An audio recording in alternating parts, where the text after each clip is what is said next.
to the discussion panel, and today I'm delighted to join by Rayanne Thorne and Dave Martin, who've both been speakers at our first online event. So hi Rayanne, hi Dave.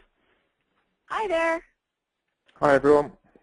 Thanks for joining us today. So for the benefits of the listeners, would you mind just giving a quick overview of your backgrounds and what you've actually done in terms of mobile? So we'll start with you, Rayanne.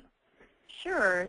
Thank you, Mike, for inviting me to be a part of the panel and to be a part of this inaugural event. I am the Vice President of Product Marketing and Strategy for TechnoMediacom. We are a full-service, full-suite solution for HR. And we are building from the ground up a mobile solution instead of layering our product with a mobile layer like many of the organizations that would be considered our competitors or HR technologies in the space are doing. We're trying to make it from the ground up. So a very integral part of our offering will be that it is available mobile. We are mobile ready and mobile friendly now, but we recognize the impact that mobile is having on technology, and specifically in our area of interest, which is HR and recruiting technologies. Fantastic, thank you. And for the Mobile Recruiting Strategies event, you talked about the next generation of people coming through, and having done the interview with you, it was very good, and hopefully the people who watched it got some great value from it as well. So Dave, let's have a bit of background about yourself. Hi there. I've been described as a pioneer of mobile recruiting, which I'm quite happy with that description. I'm not sure if it's quite accurate, but I've definitely been in the space for quite a long time, and longer than anybody else I know.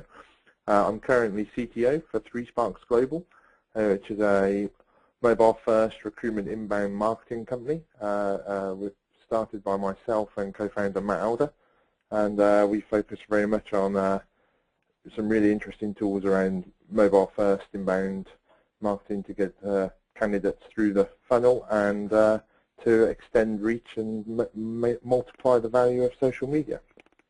Excellent. Thank you very much. Now, one of the points that came out from me doing the 7 interviews with the different speakers was the idea of dipping your toe in the water, get something started on a small basis. And I know you touched on that, Dave, yourself. Are you seeing more of that now in terms of people prepared to give mobile a go rather than still keep their head buried in the sand? Yeah, definitely. I mean, the mobile adoption audit that we put out recently, a piece of research we've been doing over 3 years, showed that in the last 12 months we've seen a big spike in more companies trying to go mobile, and we've seen nearly a third of those companies audited were now had some form of mobile optimization. So we're definitely seeing many more employers dipping their toe in the water in quite a big way.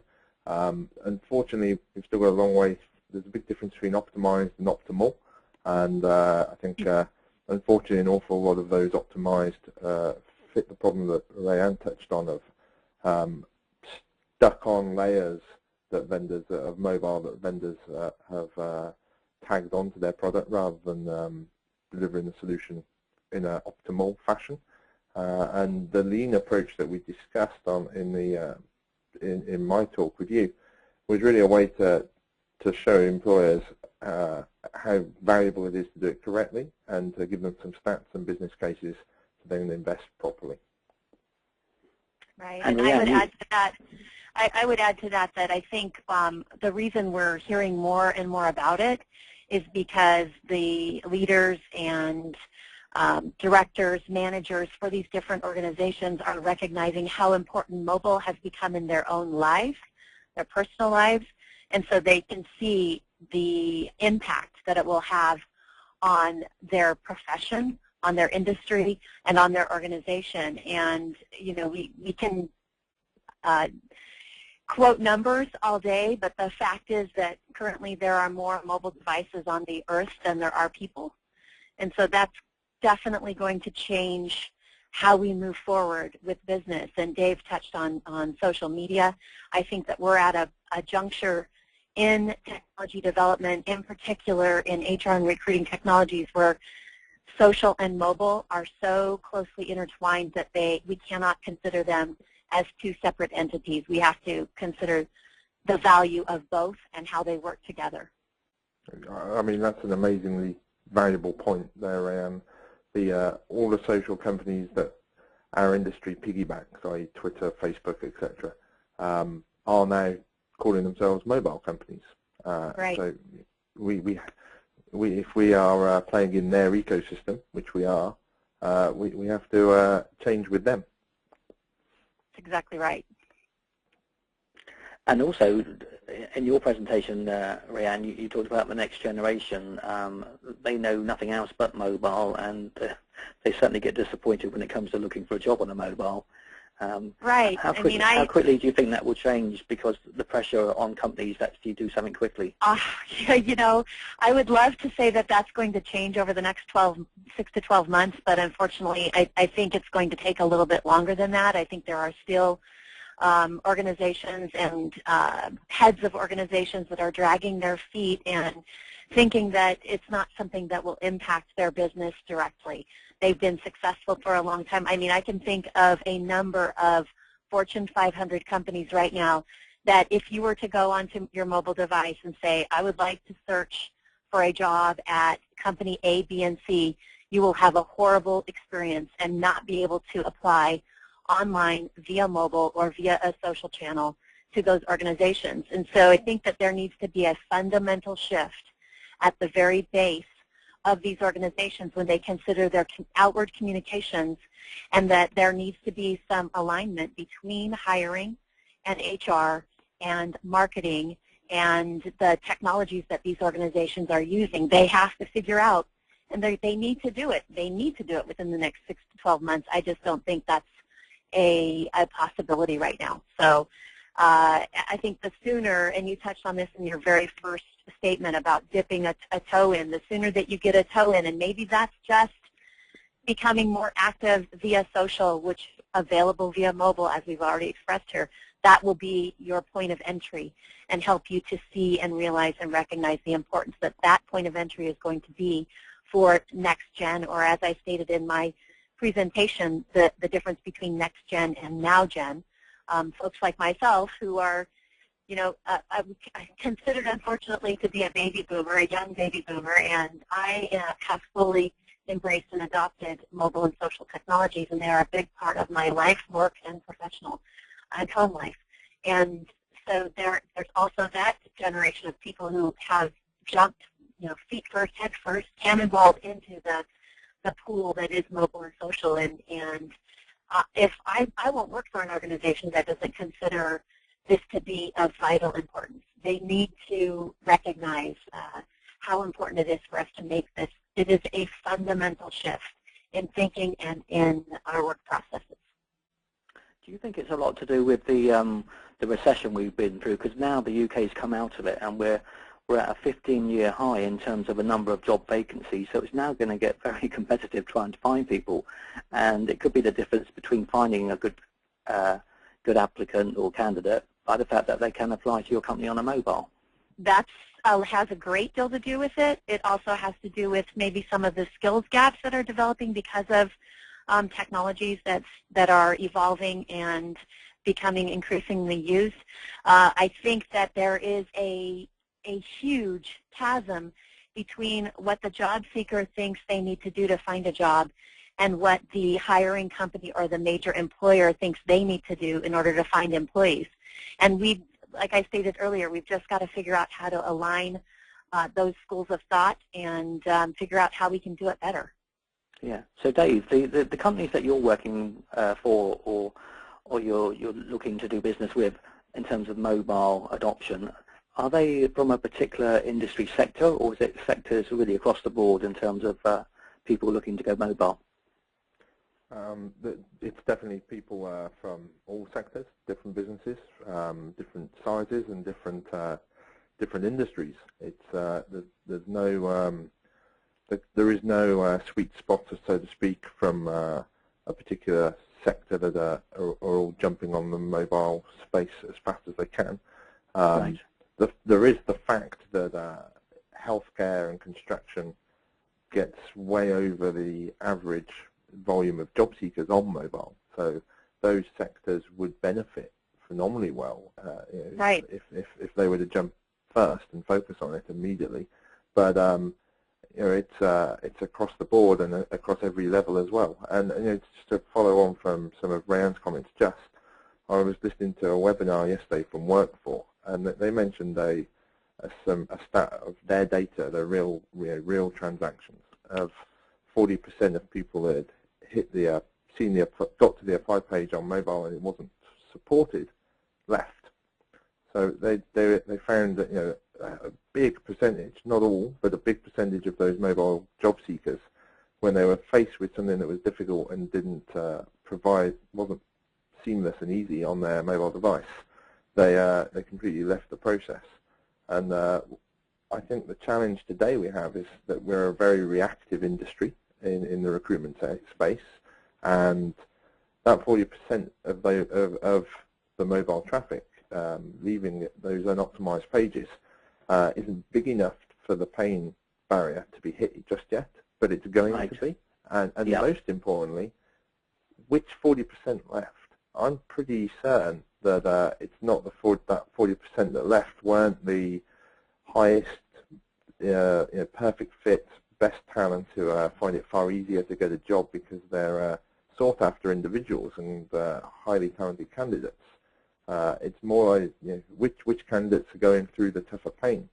It's so those companies are missing out in a massive way today. Right. And by the end of the year, I think they'll be missing, the pain barrier will be hit, and that then following the traditional 12 months of companies reacting to the pain barrier, we'll probably see by the following year a gold rush to go and sort the problem out, especially if you couple that with skills shortage and the economy booming. It becomes a candidate market rather than a recruiter market as we are today. Right. Yeah. And we've seen that shift because of the impact that social media has had on the opportunity and the ability for the candidate, the job seeker, to really dig into an organization and figure out whether or not they have the right employment brand, whether or not it's a culture that they want to fit into.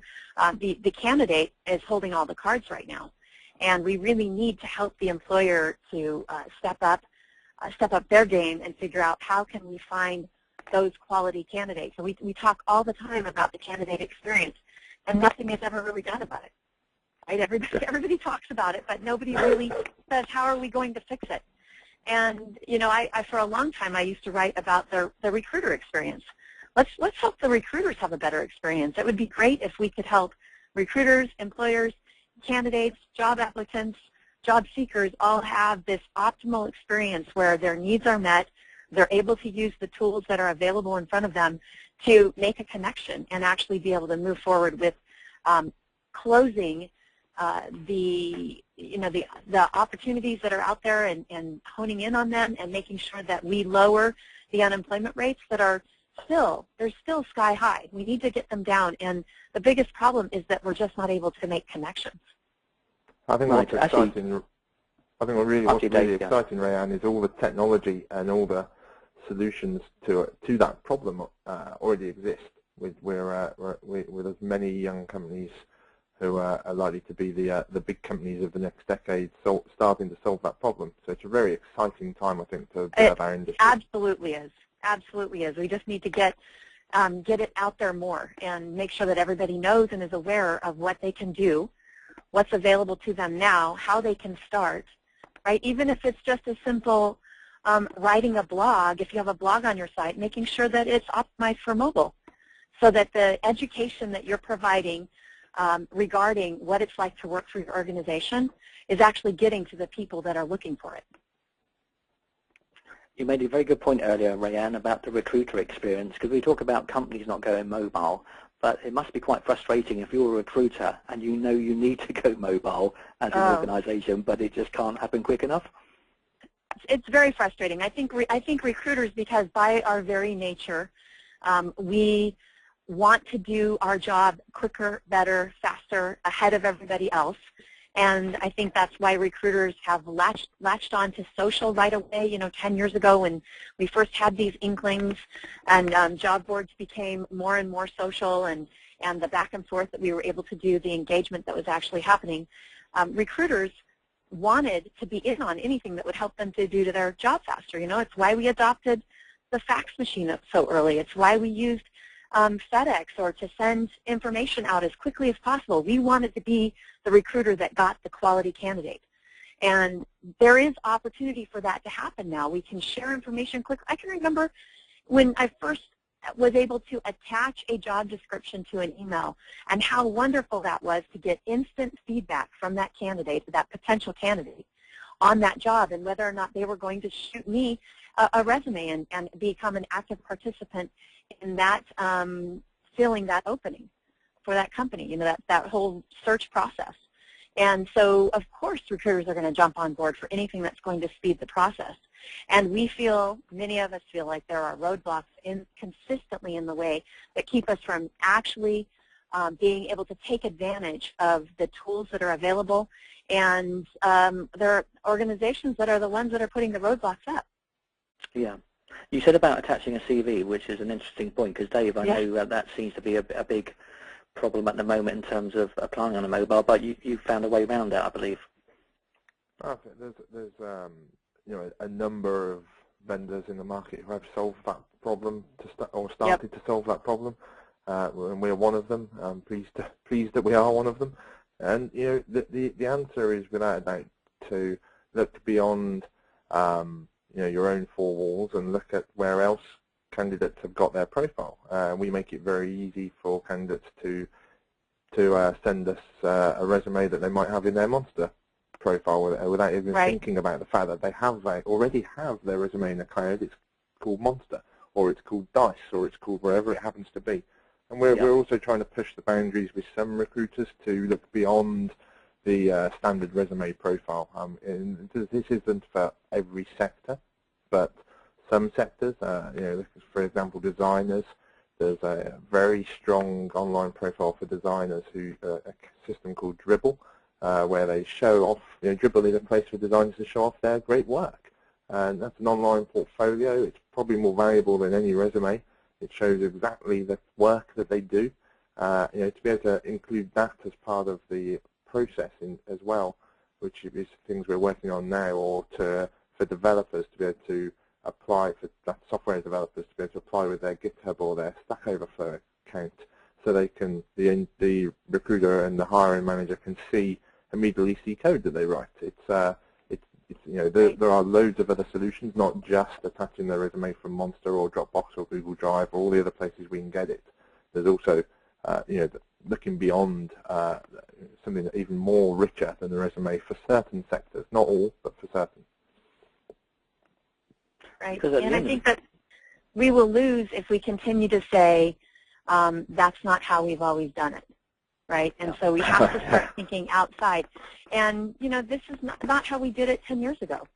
How we're doing it now is not how we did it 10 years ago, and in 5 years from now, it's going to be something new and wonderful and better and quicker, because that's the nature of what we do. It's the nature of developing technology. It's the nature of the recruitment industry, the hiring industry. Look, this is where job seekers and really just the world gets the first inside view of that organization. And if it's not done well, I mean, there are so many organizations that think, oh, well, if they can find us online and they think they want to know on a mobile and they think they want to know more, they'll just go back to their desk and open up their desktop computer and search us there, and then they can do our 75,000 question application process, and they'll stick to it. Well, that's how many people even have a desktop anymore? The next gen, they don't. You can't see me right now, but I'm shaking my head in disbelief that is still, unfortunately, our reality. I know. What you've just described. I mean, it's that people, you know, I was chatting with, you know, a friend of mine who's looking for a new job. He's a UX expert, and he was talking about a bank application, wanting him to do what you've just described. He's like, why bother? I don't have a challenge in getting job offers. I'm really good at what I do. Then why apply? If they're going to treat me like that now, how are they going to treat me when I'm inside the business? Forget it. This is the time when you should be wooing. This is the time when you should be putting your best foot forward. This is the first date, right? This is somebody asking for the first date, and we can't even get that part right. There's no reason. I mean, there's a reason why our receptions, the receptions of every office are always the room that has the most plush furniture and nice decor. Of course. And when we ignore that, when we go online. That's right. That's right, and it's very unfortunate, but it is the stand-by attitude and the stand-by answer. This is how we've always done it, and if you really want to work for us, you will go and do it. Well, unfortunately, next gen, the millennials, the Gen Xers, the Gen Yers, they don't have a desktop. They have a couple of mobile devices. That's it. Yeah. And why do we, in an industry, we care in recruitment about, moving fast. We want to start that wooing process with our candidate quickly. Why would we slow it down and let somebody else start it immediately? Absolutely. I mean, it just makes no sense whatsoever to delay. And, as companies like yourselves and ours, we're making this no longer a challenge. It's no longer a huge expense, and it's no longer a huge timescale. It's something that can be progressed and improved immediately. Immediately. The only thing in the way of companies is employers and recruiters fully understanding the value and that education piece of realizing what's happening. And so many people I speak to in interviews I've done for my blog didn't even know how many candidates were on their career site through mobile at all. No idea, no clue. Or it told me it was optimized, and then I went through with them and learnt that the homepage was very pretty, but when you tried to search for a job, it was impossible, and it was actually impossible to apply. I was like, oh, I didn't know that. And it was, oh, did you ever look? The answer was no, of course I have never looked. No. My vendor told me it was mobile optimized, so I was happy. So I believed them, yeah. And unfortunately, that's not enough. Not enough at all. And I've spent a little bit of time just picking a couple of Fortune 500 companies out of my head and deciding to do a job search for them from my device, and it's a miserable experience. So we've got to fix this. Now, we're going to be running the Mobile Recruiting Strategies event next year, probably around about the same time. So I'd like you to get your crystal ball out and think, we're now 12 months from now, so we're talking about the end of March 2015. What do you think is going to happen in the next 12 months that's going to actually change the way companies feel about mobile and what they're going to do about it? Who would like to go first? I'll hit that one. I'm going to say the wearable mobile, wearable tech, wearable internet is going to have a huge impact, whether it's in the form of a watch or Google Glass. I think that more and more people are going to find that they want to be part of this evolution and revolution. And that's, unfortunately, though, those are just the users. Those aren't the people that are that we're talking to, that we're trying to get inside their heads right now and help them to recognize the importance and the value and the impact that mobile is going to have on the organization and their hiring process. So I still think we're going to see a lag between the two sides of the table, the users and the job seekers versus the hirers and the employers. But I think we're going to hear more and more. I think that events like the awards or recruitment, mobile recruitment awards are going to have an impact, and more organizations are going to want their name mentioned in association with mobile recruitment. And they may even see this as an opportunity to step out in front. I'm not going to name any names, but I can think of two major soft drink organizations that are constantly battling each other, and one of them is just kicking butt over the other when it comes to mobile apply. And it's appalling to me that the other doesn't just say, whoa, maybe we need to look into this and figure out what they're doing right and recognize that this is a level of competition as well. It's not just the taste challenge, if it were, for those two organizations. It's got to be an employment brand, and because that extends out to company brand. Right, thank you. And Dave? I'm going to be a little bit more optimistic. I'm going to suggest that as LinkedIn, Indeed and Google search traffic is all likely to break the 50% desktop versus mobile before the end of this year, Yeah. the importance with those companies and those leaders shouting about those numbers will help drive our industry to the mobile device correctly and a bit more with more focus and importance. And I think the discussion at some point will stop talking about apply, because it will happen. The vendors will catch up. They'll have to, and it may not be optimal, but it'll be there. And then we'll start talking about relevance and context, because the mobile behavior is completely different to the desktop behavior. And at some point, the next problem will be ensuring it's contextually relevant and fast and user-friendly. And when we reach that place, that's the next step in the mobile discussion. Once we've sorted out apply and it actually technically working. So I'm going to hope that we make huge progress, and the discussion in 12 months' time, we start to put relevancy and context on the event. I love that Dave brought up context, because that is an underused buzzword right now, and I think that is definitely going to have impact on moving forward. As you stated, Dave, as we get this apply process down, that will be the next differentiator between organizations. It's going to be the thing that drives the apply or kills the apply after you can actually, it makes the candidate do it or not. Well, thank you very much to both of you for taking part in the discussion panel today, and thank you very much again for your contribution to the overall event and the time and effort you put into both your presentations.